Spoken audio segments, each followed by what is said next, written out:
हमारे चैनल से जुड़ने के लिए यूट्यूब पर यस रामनगर चैनल को सब्सक्राइब करें। औज़ु बिल्लाहि मिनश शैतानिर रजीम बिस्मिल्लाहिर रहमानिर रहीम। क़द जाअकुम मिनल्लाहि नूर सदक़ल्लाहुल अज़ीम व सदक़ रसूलुहुन नबियुल अमीनुल मतीनुल करीम व नहनु अला ज़ालिका लमिनश शाहिदीन वश्शाकिरीन वल्हम्दुलिल्लाहि रब्बिल आलमीन। आइए सबसे पहले बारगाह रिसालत माब सल्लल्लाहु अलैहि वसल्लम में हदिया दरूद पेश करें और बावाज़ बुलंद दरूद पाक पढ़ें।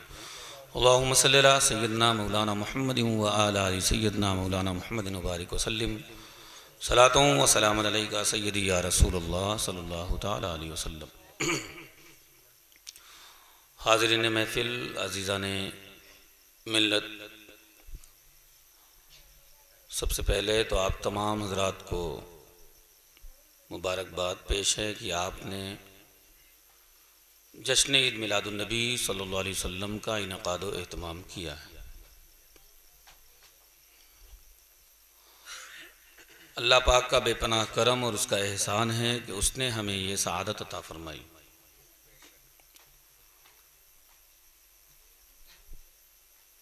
रहा सवाल मेरे यहाँ आने की जो वजह है वो बिरादरम अज़ीज़म नूर आदिल साहब हैं और हज़रत मौलाना सूफ़ी शराफत साहब। इन दोनों हज़रत की वजह से मैं यहाँ पर हाज़िर आया, चूँकि इन्होंने मुझसे कहा कि एक जलसे का इनेकाद हुआ है, अगर आप शिरकत कर लें तो बेहतर होगा। तो मैंने सोचा कि रात में सोना ही है, चल के ज़िक्र ही हो जाए। बाकी आपके इमाम व ख़तीब हज़रत हाफिज़ व क़ारी ग़ुलाम किबरिया साहब हमारे बड़े अज़ीज़ हैं और बड़े अच्छे अक़ीदतमंद भी हैं। हमारे डाइस पर तमाम हमारे अहबाब मौजूद हैं। मैं सबका शुक्रिया अदा करता हूँ, साथ ही साथ आप तमामी हजरात का भी शुक्रिया कि इतनी देर रात तक आप यहाँ पर मौजूद हैं। यकीनन ये इश्क व मोहब्बत का एक सबूत है।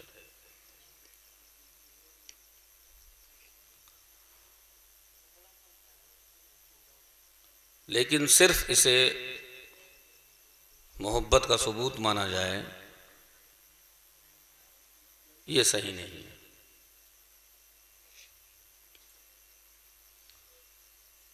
इसी मौजू पर थोड़ी देर गुफ्तगू करूंगा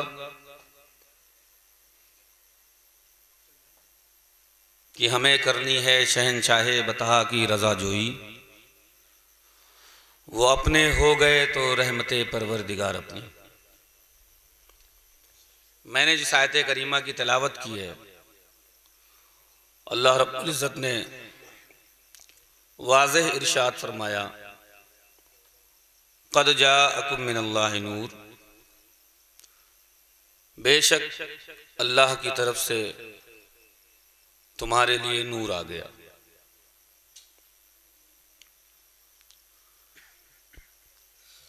नूर बमाने हमारे आका नबी रहमत अलैहिस्सलातु वस्सलाम की ज़ात पाक है।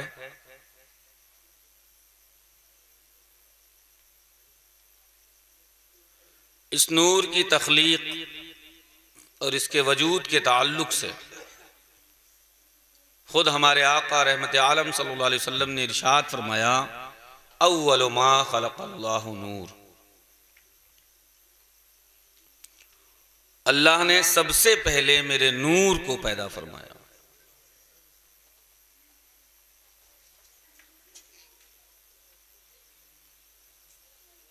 इस बात की तस्दीक एक हदीस से हो जाती है कि एक बार हमारे आका नबी रहमत अलैहिस्सलातु वस्सलाम और तमाम सहाबा एक महफिल में मौजूद थे।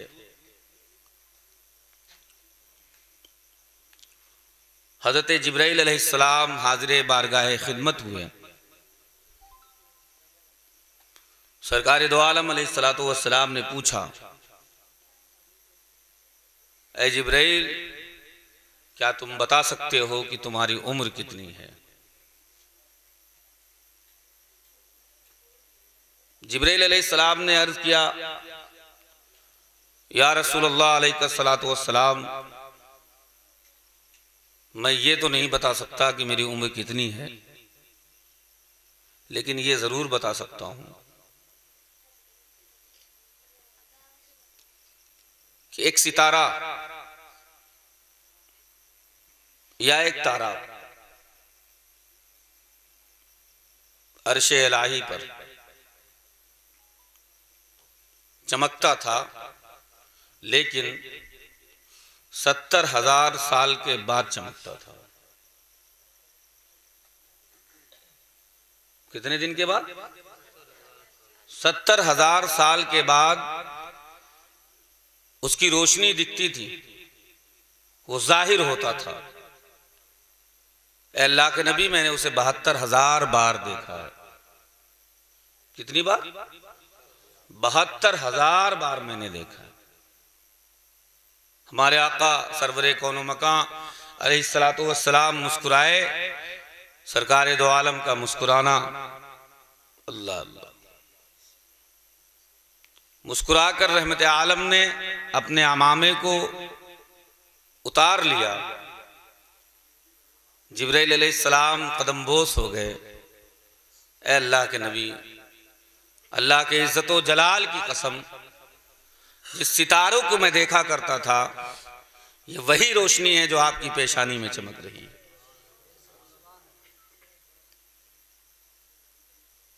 ये आकाए करीम अलैहिस्सलातु वस्सलाम के वजूद, आपकी पैदाइश, आपकी तख्लीक पर यह वाकया दलालत करता है कि सबसे पहले अल्लाह ने अपने महबूब के नूर को पैदा फरमाया। वही नूर है जिसने कायनात को नूरी बना दिया। उसी नूर के सदक़े में सारी कायनात को रोशनी मिली।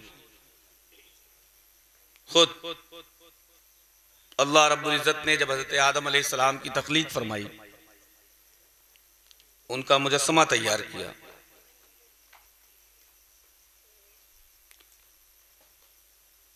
मुजस्समे आदम तैयार हो गया तो आपको मालूम होगा, आपने सुना होगा कि अल्लाह ने फरिश्तों को हुक्म दिया कि ऐ फरिश्तों, आदम को सजदा करो। तो फरिश्तों ने सजदा किया।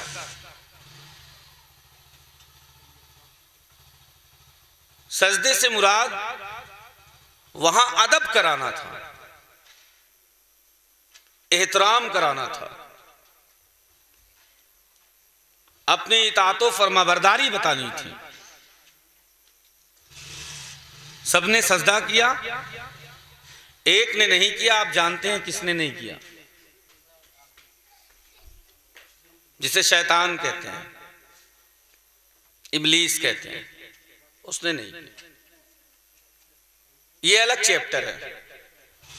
सबने सजदा किया तो हज़रत आदम अलैहिस्सलाम ने अल्लाह की बारगाह में अर्ज किया, है बारी अल्लाह, हे मौला, मेरी इतनी इज्जत, मेरी इतनी तकरीम, ये ताज़ीम क्यों, किस वजह से? इरशाद इलाही हुआ, आदम,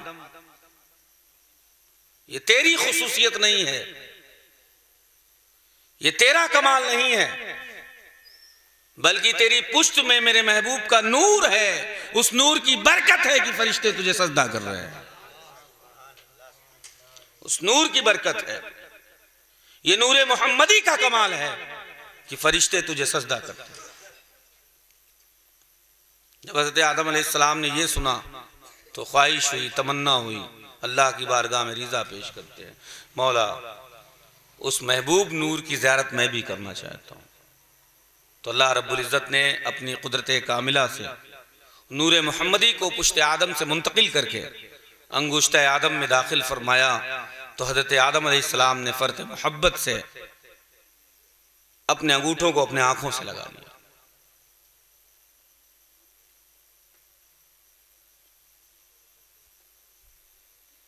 इस बात से आप अंदाजा करें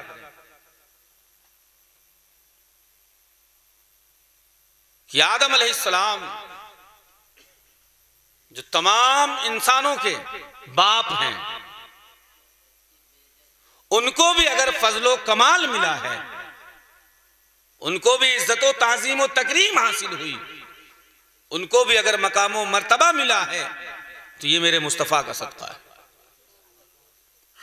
और इस बात की गवाही खुद उन्होंने दी जब आप दुनिया में तशरीफ लाए या भेजे गए। आज लोग अपनी आम बोलचाल में बहुत ऐसे जुमलों का इस्तेमाल कर लेते हैं जो गलत है। बहुत से लोग कह देते हैं कि आदम जन्नत से निकाल दिए गए, ये कहना गलत है। बहुत से लोग कह देते हैं माज़अल्लाह हज़रत आदम अलैहिस्सलाम आसमानी दुनिया से आसमान से जमीन की तरफ फेंक दिए गए, माज़अल्लाह। बहुत से लोग कह देते हैं कि हज़रत आदम अलैहिस्सलाम की तौबा कबूल हो गई। नहीं, गलत है। अल्फाज का इंतखाब, उसका चुनाव गुफ्तगू की खूबसूरती होती है।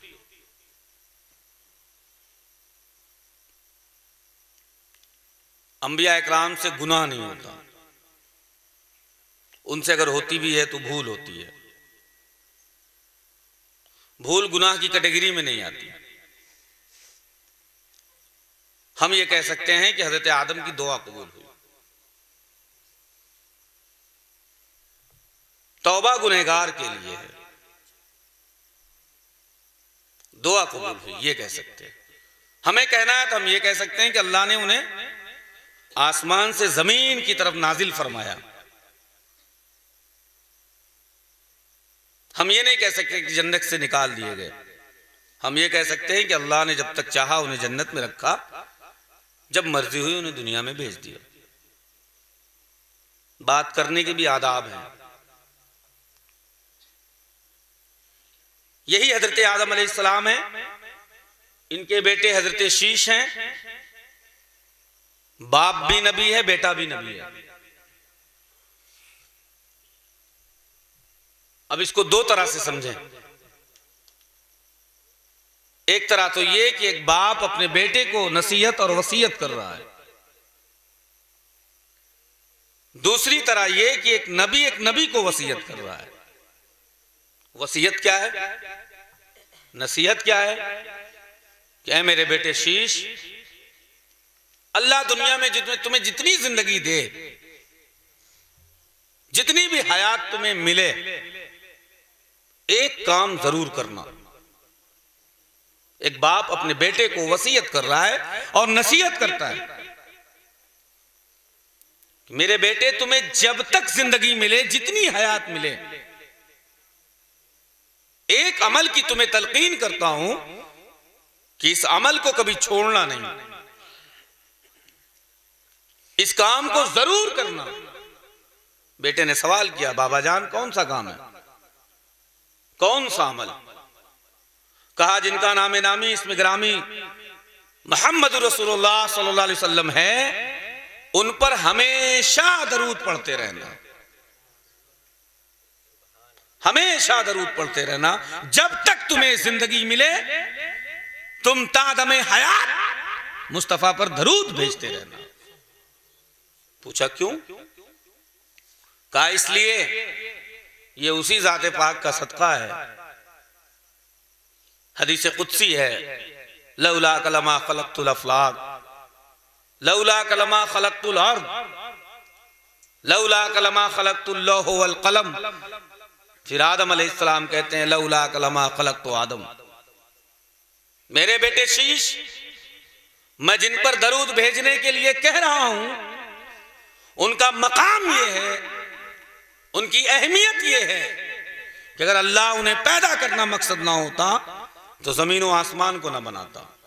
लौहो कलम को ना बनाता, बल्कि सुनो, अगर मुस्तफा की जात का आना इस दुनिया में मकसद ना होता तो तुम्हारा बाप आदम भी ना बनाया जाता। इसलिए ये कायनात अगर वजूद में आई है तो मुस्तफा का सदका है। इसलिए उस मोहसिन आजम पर हमेशा दरूद पढ़ते रहना और उनके एहसान को मानते रहना। इस बात से एक नतीजा निकल कर आता है दरूद मुस्तफ़ा की अहमियत। हुजूर करीम अलैहिस्सलातु वस्सलाम ने इरशाद फरमाया कि तमाम दिनों में जो दरूद पढ़ा जाता है उसे फरिश्ते सुनहरे हुरूफ से लिखकर मेरी बारगाह में पेश करते हैं, लेकिन हफ्ते में 2 ऐसे दिन हैं जिन 2 दिनों में कोई मुझ पर दरूद पढ़ता है या भेजता है तो उसे मैं खुद समाअत करता हूं, मैं खुद सुना करता हूं, और जिसके दरूद को मैं सुन लूं, कबूल कर लूं, कल बरोज़े महशर में उसकी बख्शिश कराऊंगा। उन 2 दिनों में एक दिन दोशंबा का है यानी जिसे पीर का दिन कहते हैं, दूसरा जुमे का है यानी सैयदुल अय्याम का। इन 2 दिनों में जो दरूद पढ़ा जाता है उसे खुद मेरे मुस्तफा सुना करते हैं, और जिसके दरूद को कबूल कर लें उसकी शफाअत वाजिब व लाजिम हो जाया करती है। हज़रात मोहतरम, आपने बड़ा काम किया कि छोटे से गांव में कम आबादी में थोड़ी सी तादाद किल्लत के बावजूद जश्न ईद मिलादुन नबी मना के आपने अपनी मोहब्बतों का, अकीदतों का खराज पेश किया है दुनिया की सबसे अजीम हस्ती की बारगाह में। वो हस्ती जिसके बारे में शायर कहता है, एक अरब ने आदमी का बोल बाला कर दिया, खाक के जर्रों को हम दोषे सुरैया कर दिया, खुद न थे जो राह पर औरों के हादी बन गए, क्या नजर थी जिसने मुर्दों को मसीहा कर दिया। हमारे आका की जात ऐसी जात, हमारे आका की विलादत, आपका वजूद, आपका ख्याल, आपका एहसास, अल्लाह अल्लाह, क्या शान है मेरे मुस्तफ़ा की। बात अगर हो तो पूरी रात खत्म हो जाएगी, लेकिन बात नहीं खत्म होगी। पूरी रूए जमीन को अगर कागज बना लें, दुनिया में जितने शजर हैं उन्हें कलम बना दें, दुनिया में जितने पानी हैं उन्हें रोशनाई बना दें, और मुस्तफ़ा की अजमत लिखने पर आए तो मुस्तफ़ा की अजमत नहीं खत्म होगी, कलम स्याही कागज खत्म हो जाएगा, लेकिन मुस्तफ़ा की अजमत और तारीफ नहीं खत्म हो सकती। ये मकाम अल्लाह ने अता फरमाया, ये फजीलत मुस्तफ़ा का बाब है, मकाम मुस्तफ़ा है। हमें इन बातों का इल्म होना जरूरी है ताकि हमारे अकीदे की हिफाजत हो सके। अकीदा बहुत जरूरी है। एक बात बताता चलूं, सूफी साहब, तवज्जो का तालिब, उलमाए इकराम, आज आपने मोहब्बत रसूल में एक महफिल का एहतमाम किया, वक्त निकाल कर बैठे, जिक्र मुस्तफ़ा सुन रहे हैं, किसी ने कलाम इलाही की तिलावत की, किसी ने नातो मनक़बत के अशार पढ़े, उलमाए इकराम ने बयान किया। यह मोहब्बत का सबूत है। ज़हनो कल्ब में इस बात को बैठा लें, नमाज पढ़ें, सुबहान अल्लाह, रोजा रख के हज ज़कात भी अदा करें, अरकान इस्लाम पर मुकम्मल पाबंदी हो आपकी, लेकिन यकीन नहीं किया जा सकता कि बंदे की नमाज कबूल हुई या नहीं हुई, रोजा कबूल हुआ या नहीं हुआ, हज ज़कात उसके कबूल हुए या नहीं हुए। लेकिन मोहब्बत मुस्तफ़ा एक ऐसी इबादत है जिसके कबूल होने में कोई शक नहीं। कल नमाज मैदान महशर में आपके मुंह पे मारी जा सकती है, रोजा वापस किया जा सकता है, हज ज़कात नहीं कबूल किए जा सकते, लेकिन अगर मैदान महशर में मोहब्बत मुस्तफ़ा लेकर जाओगे तो तुम्हारी कामयाबी यकीनी है। ये मेरा दावा है।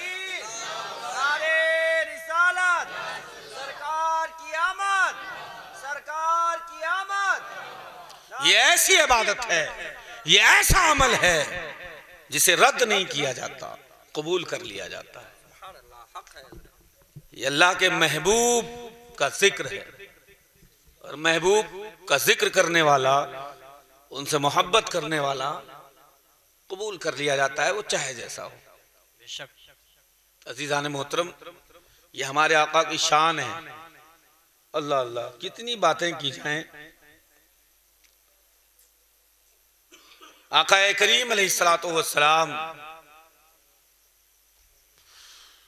की विलादत के ताल्लुक से एक ज़हन देने की कोशिश कर रहा हूं, चूंकि दुनिया हर तरह के लोगों से भरी हुई है, तरह तरह के लोग हैं, बात कर सकते हैं, चाहे जो बात करें वो, यहां कोई पकड़ नहीं है, छूट है,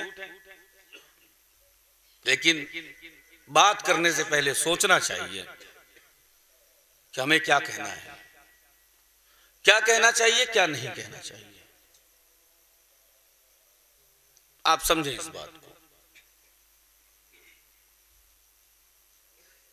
कि हुजूर की विलादत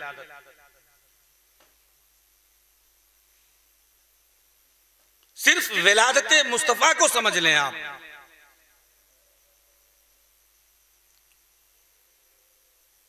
अकीदत का मसला हल हो जाएगा। अल्लाह रब्बुल इज्जत ने अपने महबूब को जिस शानो शौकत के साथ पैदा फरमाया, ऐसी शानो शौकत, ऐसे आदाब ना किसी नबी के लिए थे, ना हजरत ईसा अलैहिस्सलाम तक होंगे, और रहती दुनिया तक भी किसी को ऐसे एहतमाम के साथ पैदा नहीं किया, ना मुस्तफा से पहले ना मुस्तफा के बाद। सिर्फ एक जात है हमारे आका, सिर्फ विलादत को समझें आप। आज लोग शान में गुस्ताखी कर देते हैं, तरह तरह के नाज़ेबा कलमात कह देते हैं। एक बात और अपने जहन में कर ले, शैतान ने सजदा नहीं किया था ना, अल्लाह ने हजरत आदम के सामने सजदा करने का हुक्म दिया था। हकीकत यह है